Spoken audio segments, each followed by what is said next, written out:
Hello दोस्तों, कैसे हो आप लोग। मेरा नाम है दीपक और मैं स्वागत करता हूं अपने इस यूट्यूब चैनल सिविल एनालिसिस में। आज हम 28 जुलाई 2023 के हिंदू एडिटोरियल की बात करेंगे। आज दो इंपॉर्टेंट एडिटोरियल है जो कि आपके एग्जाम के लिए काफी इंपॉर्टेंट हो जाते हैं। सबसे पहले GS3 के हिसाब से अगर देखा जाए तो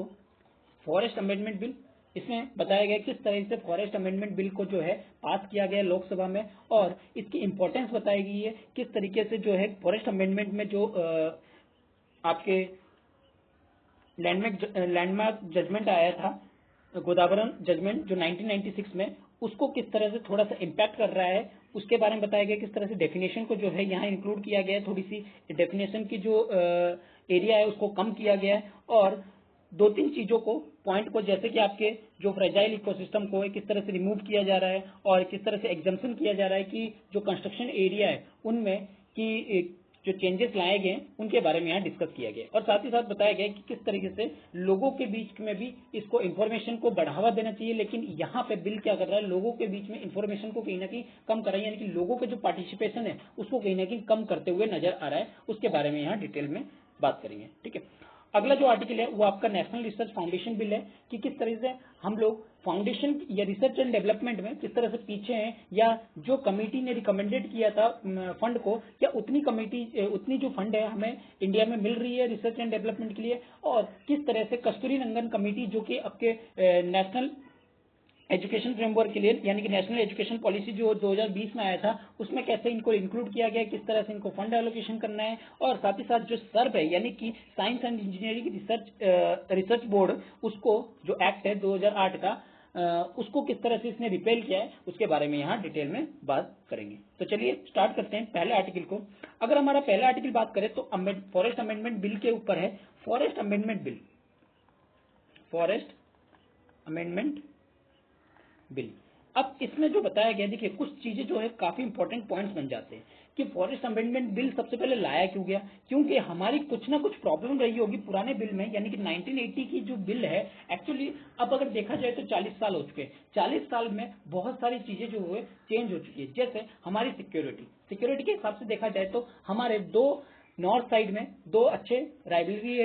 है, जैसे पाकिस्तान और आपके अगला है चाइना। ठीक है, तो दोनों के लिए हमें इंफ्रास्ट्रक्चर क्या करना पड़ेगा, और ज्यादा को स्ट्रॉन्ग करना पड़ेगा। ठीक है, उसके लिए क्या चाहिए, जमीन चाहिए, और जमीन अगर सही टाइम पे क्लियरेंस नहीं मिली तो क्या होगी, आपकी रिसर्च जो आपकी डेवलपमेंट है वो कहीं ना कहीं, इंफ्रास्ट्रक्चर डेवलपमेंट है वो कहीं ना कहीं ठीक से बनेगा नहीं। ठीक है, तो यहाँ पे किस तरीके से जो जमीन है उसको जल्दी से क्लियरेंस मिले ताकि जो इंफ्रास्ट्रक्चर डेवलपमेंट है वो उसका जो काम है वो जल्दी से हो सके, इसके लिए ये अमेंडमेंट बिल लाया गया था। और भी बहुत सारी चीजें इसमें रखी गई थी। जैसे इसमें जो बिल है वो कहीं ना कहीं नेचुरली जो आपका एक फॉरेस्ट बनता है और एक आप खुद मैनमेड कंस्ट्रक्शन करते हो, जैसे जू वगैरह करते हो, सफारी पार्क्स करते हो, इको टूरिज्म फैसिलिटीज वगैरह लाते हो, तो उन चीजों को कहीं ना कहीं इंक्लूड करने की बात की गई है कि गवर्नमेंट जो है इन चीजों को कैसे इंक्लूड कर सकता है। और साथ ही साथ जो आपके डेफिनेशन वगैरह है, जो आपके फॉरेस्ट अमेंडमेंट बिल में जो डेफिनेशन लाया गया है फॉरेस्ट को, कि कितने एरिया में फॉरेस्ट होना चाहिए और कितने एरिया में फैला होना चाहिए, इन सब की डेफिनेशन को भी कहीं ना कहीं इसमें थोड़ा सा शॉर्ट कर दिया गया है। यानी कि डेफिनेशन पहले जो आपके जो सुप्रीम कोर्ट की जजमेंट थी आपके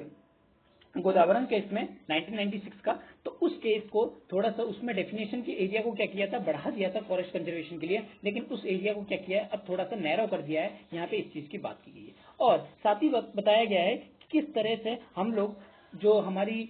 प्लान है कि 2070 तक हमें कार्बन मिटिगेट करनी है, कार्बन जीरो एमिशन लेके आनी है, तो उसको किस तरह से अचीवमेंट किया जाए उसके लिए भी यहाँ पे एक रोड मैप जो है तैयार किया गया है। लेकिन देखिए इसमें बहुत सारे रोड मैप तो तैयार किए गए, लेकिन रोड मैप के साथ साथ जो आपके लोगों के कंसर्न थे, क्योंकि इसको कोई भी बिल लाने से पहले क्या रखा जाता है, पब्लिक डोमेन में रखा जाता है और पब्लिक की बातों को सुना जाता है। लेकिन अगर आप पब्लिक की बातों को सुन के भी अनदेखा करोगे तो यहाँ पे थोड़ी सी वो प्रॉब्लमेटिक सिचुएशन बन रही है। तो यही चीज यहाँ पे बात कर रहे हैं। तो इसको हम क्या करते हैं, अब इसके आर्टिकल को थोड़ा समझ लेते हैं। देखिए लोकसभा में क्या हुआ, अमेंडमेंट बिल पास किया गया 2023 का। ठीक है, कब, जुलाई 26 में। अब इसमें कुछ चेंजेस किया गया है, जो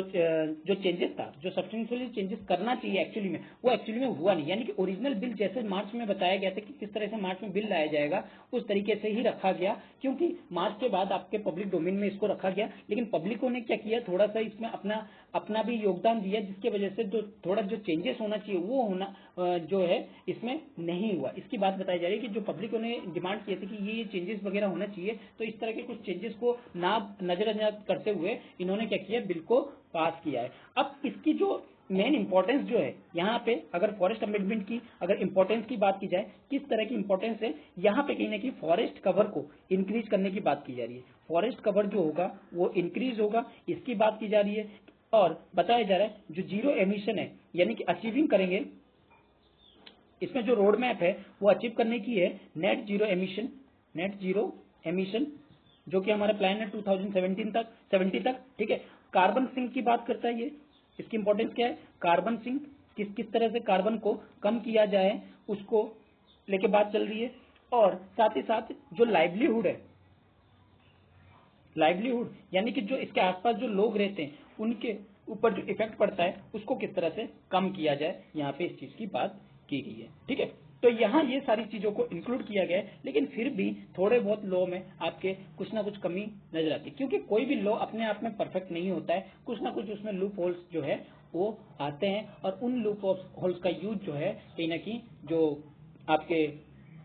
पब्लिक है वो इसको ढूंढ ही लेती है। ठीक है, तो यहाँ पे कुछ लूप होल्स की यहाँ पे बात की जा रही है कि किस तरीके से थोड़ी प्रॉब्लमेटिक सिचुएशन है, यानी कि हमें इन सिचुएशन को क्या करना चाहिए, पहले टैकल करना चाहिए, किस तरीके से इसको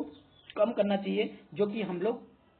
ज्यादा जरूरी है। ठीक है, अब क्या बात की जा रही है, जो प्रॉब्लम एरिया है, क्या बताया जा रहा है यहाँ पे, जो फॉरेस्ट कंजर्वेशन एक्ट है 1980 का, उसका एम था कि अमेंड करना, एडमिटेड करना और जस्टिफाई करना किसको, जो आपके प्रोटेक्टेड एरिया है, जो फॉरेस्ट क्लियरेंस हमें मिलनी चाहिए थी वो फॉरेस्ट क्लियरेंस टाइम पे नहीं मिल पाती है, जिसके कारण से हमें क्या करना चाहिए, उसके एरिया को क्या करना है, बढ़ाना है कि किस तरह से जल्द हमें फॉरेस्ट को क्लियरेंस मिले, फॉरेस्ट की क्लियरेंस मिले, जो जिससे टाइम कंज्यूमिंग ना हो और हमें हमारा जो इंफ्रास्ट्रक्चर डेवलपमेंट है वो भी क्या हो, इंक्रीज हो। इसके लिए क्या किया गया, इस बिल को लाया गया, लेकिन इसमें 3 पॉइंट जो है वो बाहर निकल के आ रहे हैं, जो कि कंस्ट्रक्शन से रिलेटेड है, जो इन्वायरमेंटल एक्सपर्ट यहाँ पे बता रहे हैं। सबसे पहले कि बता रहे हैं कि नैरो डेफिनेशन, यानी कि जो फॉरेस्ट की डेफिनेशन है उसको क्या किया गया है, नैरो किया गया है। और दूसरी चीज अगर बात की जाए, exclusion significance track of forest, यानी कि फॉरेस्ट का एरिया कितना होना चाहिए, कितना कम होना चाहिए, वो सब चीजों को क्या किया गया, ट्रैक को कहीं ना कहीं यहाँ पे छोड़ दिया गया है। और तीसरी चीज,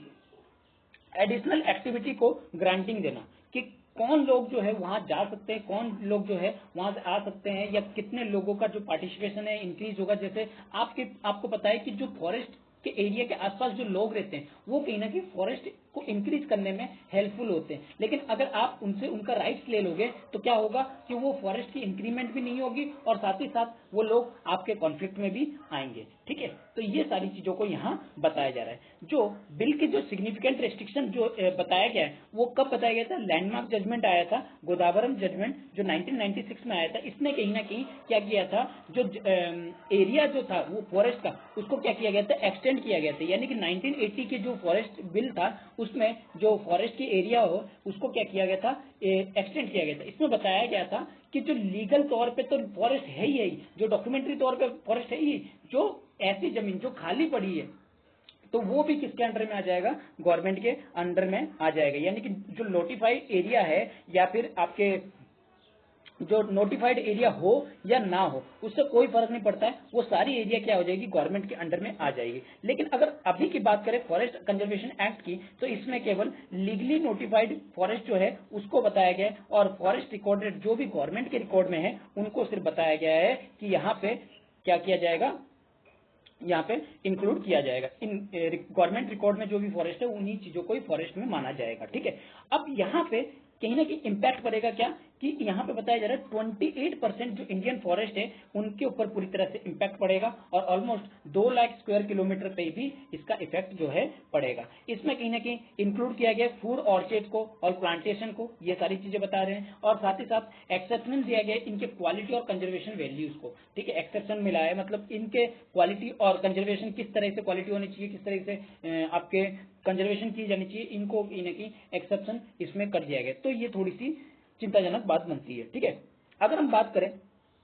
कुछ ऐसी कैटेगरी के फॉरेस्ट है जैसे नागालैंड में अनक्लास फॉरेस्ट है, यानी कि कोई भी क्लास की नहीं, मतलब अलग अलग तरह के फॉरेस्ट वहां पे मिलते हैं, जंगली एरिया है, ठीक है। तो उनको कहीं ना कहीं ऑफिशियल रिकॉर्ड नहीं माना गया है, तो ऑफिशियल रिकॉर्ड नहीं माना गया तो कहीं ना कहीं वो क्या होगा, प्रिजर्वेशन प्लान के अंदर आते हैं, मतलब जो वहां के आसपास के लोग हैं उसको कहीं ना कहीं प्रिजर्व करते हैं। अगर आप क्या करोगे, वहां पे अंधाधुंध फॉरेस्ट को कटाई करना स्टार्ट करोगे तो वो क्या होगा, प्रिजर्व नहीं हो पाएगा। वहां पे उन क्लैंस क्या करते हैं, वो रक्षा करते हैं उसकी, लेकिन आप क्या कर रहे हो, यहाँ पे कहीं ना कहीं फॉरेस्ट की जो प्रोटेक्शन है या ऑटोनॉमी जो क्लैन है उनको कहीं ना कहीं आप ऑफिशियल रिकॉर्ड में यहाँ पे नहीं लाया जा रहा है। तो इससे क्या होगा, इम्पैक्ट होगा और फॉरेस्ट आगे जाके कटने के चांसेस जो है ज्यादा बढ़ेंगे, जिससे कि जो फॉरेस्ट की जो आप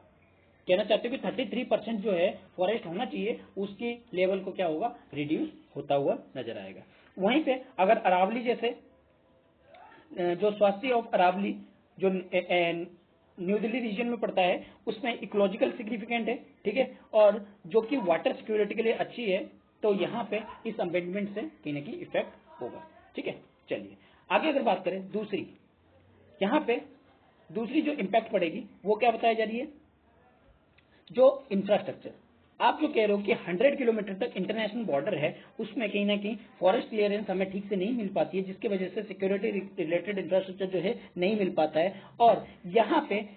अगर आप ऐसा करते हो तो इसका मतलब जो बायोडाइवर्सिटी हॉटस्पॉट है, यानी कि जो इंपॉर्टेंट एरिया है कि वहां पे इस तरह के बायोडाइवर्सिटी हॉटस्पॉट, मतलब कि वहां पे बहुत रेयर स्पीसीज जो है मिलते हैं और काफी इंपॉर्टेंट हो जाता है एक इन्वायरमेंटल के लिए, एक हमारे इन्वायरमेंटल के लिए काफी इंपॉर्टेंट हो जाता है, क्योंकि ऐसे हॉटस्पॉट जो है बहुत कम ही देखने को मिलते हैं और आप उनको क्या करोगे, यहाँ पे नुकसान पहुंचाओगे, क्योंकि यहाँ पे आने वाले जो जीव जंतु है या पशु पक्षी है वो कहीं ना कहीं ज्यादा इम्पैक्ट होंगे इससे। अगर हम तीसरी बात करें, तीसरी बिल में क्या बताया गया, एग्जम्पशन दिया गया उन प्रोजेक्ट को, किन प्रोजेक्ट को, जो कंस्ट्रक्टेड प्रोजेक्ट है जो अननेचुरली, यानी कि जैसे जूज आप बना रहे हो, ठीक है, सफारी पार्क बना रहे हो, इको टूरिज्म फैसिलिटी बना रहे हो, यानी कि आर्टिफिशियली क्रिएशन कर रहे हो ग्रीन फील्ड को, तो वो क्या बेटर सॉल्यूशन है, बेटर सॉल्यूशन नहीं है। क्यों, क्योंकि एक आर्टिफिशियली होना और एक नेचुरली होना, दोनों में बहुत सारी चीजों का फर्क होता है और जिससे ह्यूमन की वेलबींग पे कहीं ना कहीं सिग्निफिकेंट इफेक्ट जो है वो पड़ेगा, ठीक है। और ये बिल जो है कहीं ना कहीं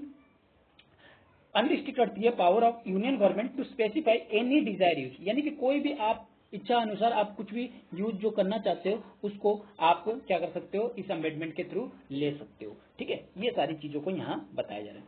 अब यहाँ पे बताया जाता है डिसएनफ्रेंचाइज फॉरेस्ट पीपल, क्या बताया जा रहा है कि यहाँ पे अब ये मान लीजिए, सपोज कीजिए ये फॉरेस्ट है,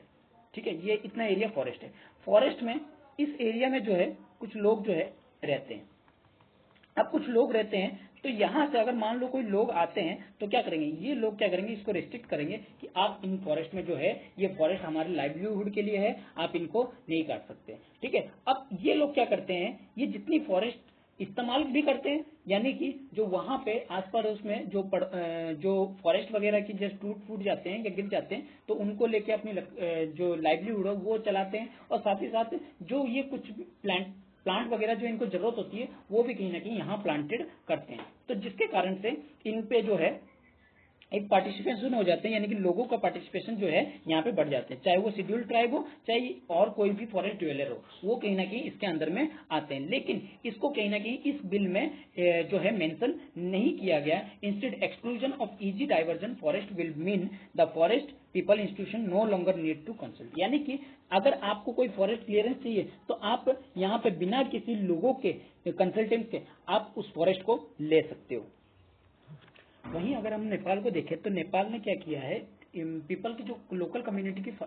जो पार्टिसिपेशन है, यानी फॉरेस्ट की जो लोकल कम्युनिटी है उनकी पार्टिसिपेशन इंक्रीज करने की वजह से वहां जो फॉरेस्ट कवर है 26% से 45% तक पहुंच गए जस्ट 3 डिकेड में, यानी कि 30 सालों में वहां पे 26% से 45% तक पहुंच गया है। तो कहीं ना कहीं हमें भी यहाँ पे जो फॉरेस्ट की कम्युनिटी है वहाँ इंक्रीज करना पड़ेगा, इंक्लूड करना पड़ेगा उनको भी, ठीक है। तो ये जो एक्सक्लूजन है वो कहीं ना कहीं बहुत सारी प्रॉब्लम को राइज करते हैं, ठीक है। तो हमें जो इन फ्लॉज है उनको क्या करना पड़ेगा, उनकी डिफिशियंसी को रेक्टिफाई करना पड़ेगा, यानी कि देखना पड़ेगा और इनके प्रिविलेज सेक्टर को जो भी इनकी चीजें हैं उनको क्या करना पड़ेगा, ठीक करना पड़ेगा। माना कि ये मानते हैं कि यहाँ पे इंफ्रास्ट्रक्चर कहीं ना कहीं इंपॉर्टेंट रखता है, एक जो फास्ट ट्रैकिंग स्ट्रेटेजी है या सिक्योरिटी है वो कहीं ना कहीं इंपॉर्टेंट है, लेकिन फिर भी हमें क्या करना पड़ेगा, यहाँ पे ऐसी चीज़ों को देखना पड़ेगा जिससे कि हमें इनसे प्रॉब्लम जो है वो आगे जाके ना हो, यानी फ्यूचर प्रॉब्लम जो है ना हो, और नेचुरली जो इकोसिस्टम है वो क्या है, इंपॉर्टेंट है, और उसकी वैल्यूज को कहीं ना कहीं बनाए रखने की आज के टाइम पे हमें जरूरत है, और जो बॉर्डर है उसको भी कहीं ना कहीं हमें सुरक्षित रखने की जरूरत है। ठीक है, तो यहाँ पे ये सारी चीजों को बताया जा रहा है। चलिए आगे बढ़ते हैं। अगला आर्टिकल है weighing in on the national research foundation bill. देखिए क्या बताया जा रहा है, हमें कहीं ना कहीं यहाँ पे जो रिसर्च हमारी रिसर्च एंड डेवलपमेंट है उसमें कहीं ना कहीं फंड की इंक्रीमेंट करनी चाहिए, और उनको अच्छे फंड जो है अगर प्रोवाइड करेंगे तो कहीं ना कहीं रिसर्च एंड डेवलपमेंट में जो आज के टाइम पे साउथ कोरिया हो, आपका चाइना हो, यूएस हो, कहीं ना कहीं जो आगे बढ़ रही है उनके साथ भी हम लोग कंपटीशन कर सके। तो यहाँ पे यही चीज बताया जा रहा है कि किस तरीके से जो हम लोगों ने जो नेशनल रिसर्च फाउंडेशन बिल जो है वो लाया है, अगर इसको पास करने पे हमें क्या बेनिफिट मिलेगा, इसकी क्या इंपॉर्टेंस होगी, यहाँ पे इस चीज की बात की गई है। अगर जो अब बात की जाए तो बिल की, तो इंट्रोड्यूस किया जाएगा कहाँ पे, पार्लियामेंट में। अगर एक बार ये पास हो जाता है तो कहीं ना कहीं इसको एपेक्स बॉडी के रूप में यहाँ पे माना जाएगा, क्योंकि पहले जो हमारे पास बॉडी थी वो कौन सी थी, सर्व थी, यानी कि science and engineering research board थी, जो 2008 में एक्ट के द्वारा बनी थी, और ये एक स्टैट्यूटरी बॉडी थी, किसके अंडर में, department of science and technology यानी कि डीएसटी के अंदर में ये काम करती थी। लेकिन अब इसको क्या किया जाएगा, इसी का सिमिलर रूप में जो है आपका नेशनल रिसर्च फाउंडेशन बिल यानी कि एनआरएफ जो है वो आएगा, और इसको क्या करेंगे, दोनों का रोल सेम हो जाएगा, तो एक को क्या की जाएगी, रिपील की जाएगी। ठीक है, अब यहाँ पे इंपॉर्टेंस क्या है, सबसे पहली चीज तो इंपॉर्टेंस है यहाँ हमें प्रमोट करने की और फंड की जरूरत है, यानी कि जो हमें नेशनल रिसर्च फाउंडेशन है उसका एक इंडिपेंडेंट रहना, और इंडिपेंडेंट रह के वो रिसर्च चीजों को बढ़ाना, और रिसर्च में फंड की अलोकेशन जो है वो कहीं ना कहीं करना। इसको कहीं ना कहीं बताया गया था कहाँ पे, कस्तूरी रंगन कमेटी ने बताया था 2019 में, और इसको नेशनल एजुकेशन पॉलिसी में भी कहीं ना कहीं इंक्लूड किया गया था। अगर हम बात करें इंस्टीट्यूशन की, अगर करंट फंडिंग की, अगर अभी की जो फंड आती है वो कहाँ से आती है, आपके अलग अलग पार्ट से आती है, डीएसटी यानी department of science technology, department of atomic energy, department of biotechnology, ICMR, इन सबसे क्या होती है, बहुत सारी इसमें लिखी है, आप पढ़ सकते हैं। ठीक है, यूजीसी, इनके थ्रू क्या होती है, इनको फंड आती है, और इनको थ्रू अगर फंड आती है तो यहाँ पे, और साथ ही साथ जो प्राइवेट प्लेयर है उनके थ्रू भी यहाँ पे मिलती है, लेकिन क्या उतनी ही ठीक है, क्योंकि ये फंड जो है एक तो टाइमली नहीं आ पाती है, क्योंकि जिसको रिसर्च में जरूरी होती है वही क्या करता है, रिसर्च करवाने के लिए अपनी फंड के अलोकेशन करता है। लेकिन अगर एक डिपार्टमेंट बना दिया जाए तो वहां पे सारे फंड अपने जब जब आना हो आएंगे, और वो क्या करेगा, उसके लिए रिलीज करेगा, ताकि टाइमली उनको फंड भी मिल सके, और जितनी अमाउंट में फंड चाहिए उतनी भी आपको मिल सके। ठीक है, अलग अलग डिपार्टमेंट से आने से अच्छा है कि एक ही डिपार्टमेंट से जो है फंड की जो है सुविधा जो है स्टार्ट हो। ठीक है, तो इससे फायदा क्या होगा, इसको कहीं ना कहीं हमारी रिसर्च जो है वो कहीं ना कहीं और अलग लेवल पे बढ़ेंगे, जो पब्लिक और प्राइवेट की पार्टनरशिप है वो कहीं ना कहीं इंक्रीज होगी, और इंडिया को इससे और ज्यादा बेनिफिट मिलेगा अपने रिसर्च एंड डेवलपमेंट में। जो मल्टीपल रिसर्च होती है, रिसर्च की फंडिंग होती है, जो एजेंसी होती है वो कहीं ना कहीं री इन्फोर्स होंगे, जो कि जिससे नेशनल रिसर्च फाउंडेशन जो है वो कहीं ना कहीं कोऑर्डिनेट करे आपके फंडिंग एजेंसी के साथ, और साथ ही साथ साइंस इंजीनियरिंग और अदर एकेडमिक के साथ, जिससे कि उनके बीच में एक सिनर्जेटिक यानी कि एक समानता जो है वो आने की बात करें, ना कि जो कि डुप्लीकेशन वगैरह होते हैं वो ना आए। यानी कि जो अब मान लीजिए, सपोज कीजिए एक बुक पे रिसर्च होना है, ठीक है, इस बुक को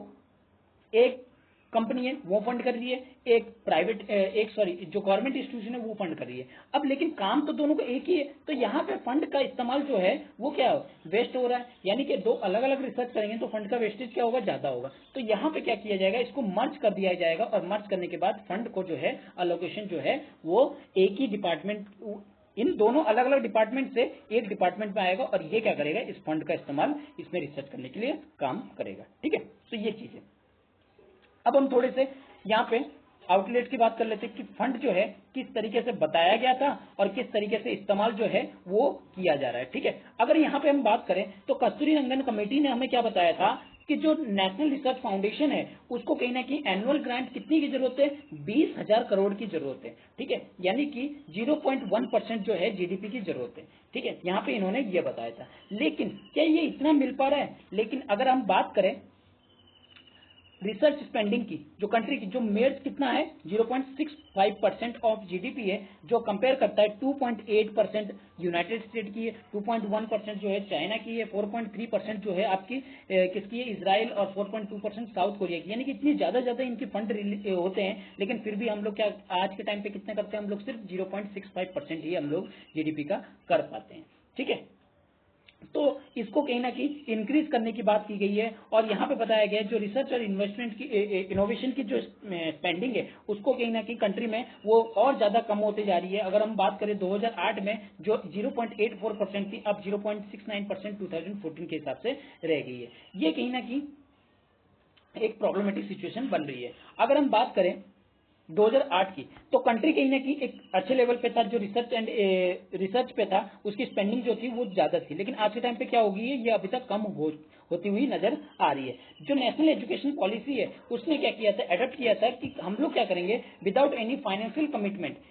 इन mean time public private expenditure को कहीं ना कहीं रिसर्च एंड डेवलपमेंट में दोनों में एक साथ क्या करेंगे, इंक्लूड करेंगे, जिससे क्या होगा, यहाँ रिसर्च एंड डेवलपमेंट की जो फैसिलिटीज है, यानी कि जो रिसर्च एंड डेवलपमेंट है वो क्या होगा, इंक्रीज होगा, और उससे जो हमें ये नजर आ रही है कि 0.6% ऑफ जीडीपी खर्च हो रही है, वो कहीं ना कहीं हमें क्या होगा, थोड़ी सी बढ़ते हुए भी नजर आएगी। लेकिन एक्चुअली में क्या बताया गया था, यहाँ पे जो 2011 और 12 में 0.67% की इंक्रीमेंट थी, लेकिन वही अगर 2020-21 की बात करें तो 0.6% पे आ चुकी है। ठीक है, रिसर्च एंड डेवलपमेंट की, भले ही हम लोगों ने प्राइवेट एक्सपेंडिचर को इंक्लूड किया है।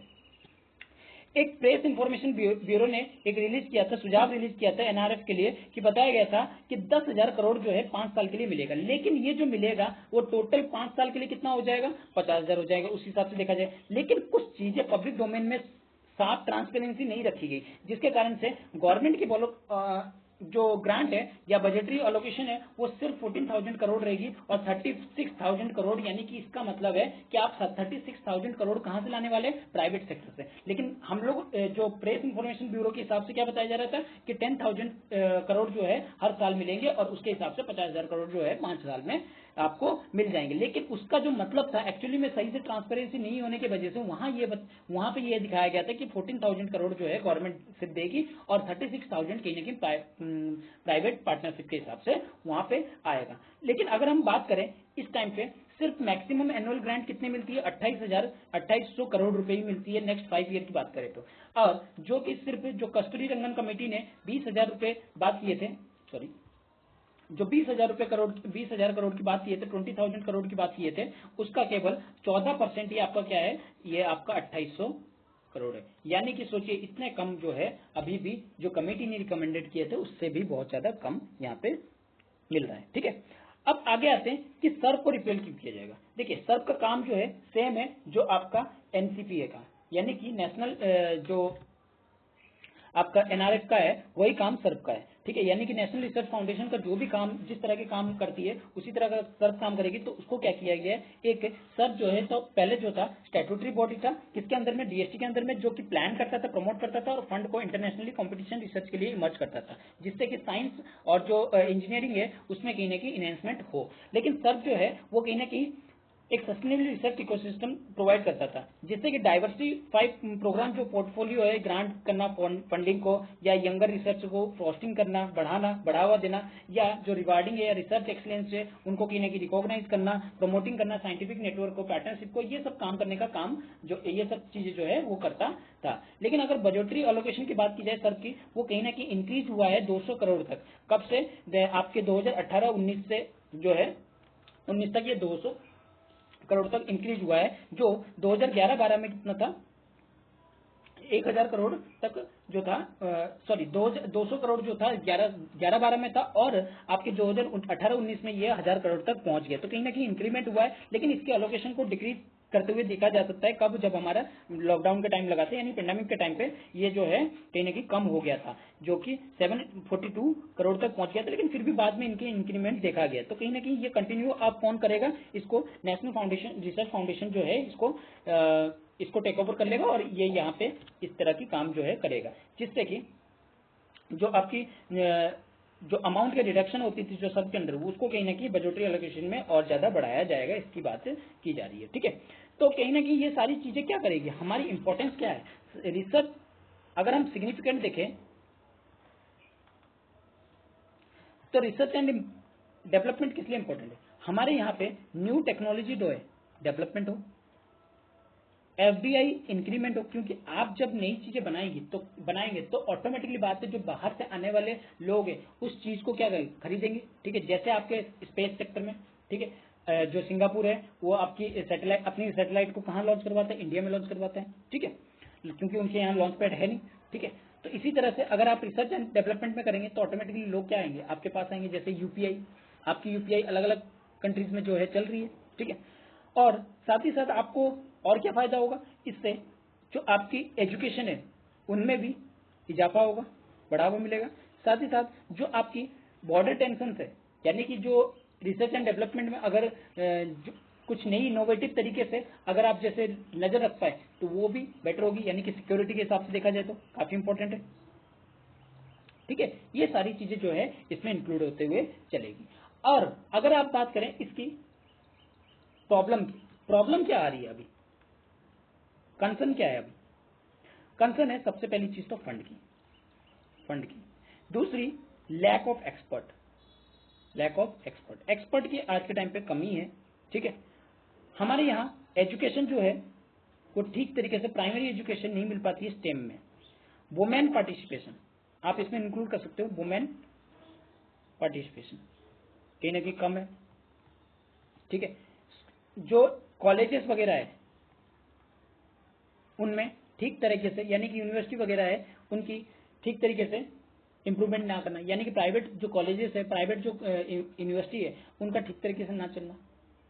ठीक है, ये सारी जो चीजें हैं प्रॉब्लम क्रिएट करती है। तो आपको इन सब चीजों को कहीं ना कहीं टैकल करते हुए आपको सारी चीजों में बढ़ावा देना चाहिए। सिर्फ रिसर्च एंड डेवलपमेंट साइंस में ही नहीं, आपको लिटरेचर हो, चाहे आपका आर्ट हो, चाहे मैथमेटिक्स हो, लैंग्वेज हो, उन सब चीजों को भी आपको क्या करना पड़ेगा, रिसर्च में इंक्लूड करना पड़ेगा और उनके नॉलेज को क्या करना पड़ेगा, इनहेंस करना पड़ेगा, जिससे कि जो आप इंडिया बनाना चाहते हो, जिस तरह की इंडिया बनाना चाहते हो उस तरह की इंडिया में आपके जो है सपोर्ट कर सके, और साथ ही साथ इनको फाइनेंशियल सपोर्ट भी मिलना चाहिए। ठीक है, तो आई होप कि आपको आज का लेक्चर अच्छा लगा होगा। अगर लेक्चर अच्छा लगा है तो इसको लाइक कीजिए, अपने दोस्तों के साथ शेयर कीजिए और सब्सक्राइब करना ना भूलिए। Thank you.